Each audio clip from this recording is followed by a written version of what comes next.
১৩ বছর পর হত্যাচেষ্টার অভিযোগে পুলিশ কর্মকর্তা হারুনুর রশিদ এবং বিপ্লব কুমার সরকারের বিরুদ্ধে মামলা করেছেন বিএনপি চেয়ারপারসনের উপদেষ্টা জয়নুল আবদিন ফারুক। ডিএমপির শেরেবাংলা নগর থানায় দায়ের করা মামলায় হারুন, বিপ্লব সহ জড়িত অন্য পুলিশ সদস্যদের আসামি করা হয়েছে। আরও জানাচ্ছেন মিজান শাহজাহান।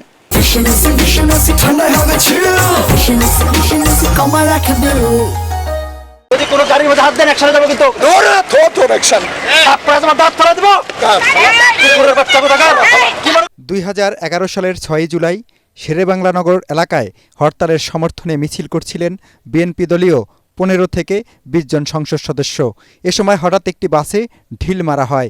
এ নিয়ে পুলিশ সদস্যদের সাথে কথা কাটাকাটি হয় তৎকালীন বিরোধী দলীয় চিফ হুইপ জয়নুল আবেদিন ফারুকের। পুলিশের বাধা উপেক্ষা করে মিছিল নিয়ে সামনে অগ্রসর হওয়ার চেষ্টা করেন আন্দোলনকারী সংসদ সদস্যরা। মোহাম্মদপুর জোনের তখনকার এসি ও বর্তমানে ডিএমপির যুগ্ম কমিশনার বিপ্লব কুমার সরকার এভাবেই বাধা দেন। এক পর্যায়ে অ্যাকশনে নামেন তেজগাঁও বিভাগের তখনকার এডিসি ও বর্তমানে ডিএমপির অতিরিক্ত কমিশনার হারুনুর রশিদ। পুলিশের লাঠি ও বুটের আঘাতে মারাত্মকভাবে আহত হন জয়নুল আবেদিন ফারুক। সেই সময় মামলা করতে গেলেও মামলা নেয়নি পুলিশ। ১৩ বছর পর শেরেবাংলা নগর থানায় নিজে বাদী হয়ে হত্যা চেষ্টা মামলা করলেন জয়নুল আবেদিন ফারুক।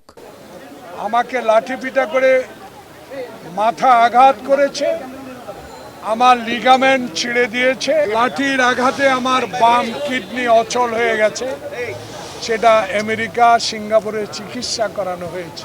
এরকম নির্মম আঘাত, নির্মম অত্যাচার আমি আর কোনোদিনও কোনো স্বৈরাচার সরকার করেছি কিনা দেখিনি। মামলায় সাক্ষী করা হয়েছে ঘটনার সময় উপস্থিত সংসদ সদস্যদের।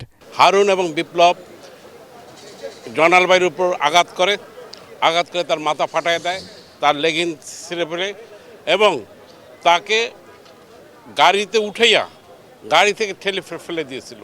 আসামিরা যাতে দেশ থেকে পালিয়ে যেতে না পারে সেজন্য দ্রুত তাদের গ্রেপ্তারের দাবি জানিয়েছেন মামলার বাদী।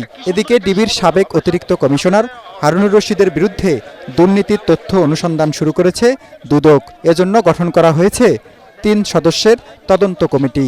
মিজান শাহজাহান, এটিএন বাংলা, ঢাকা।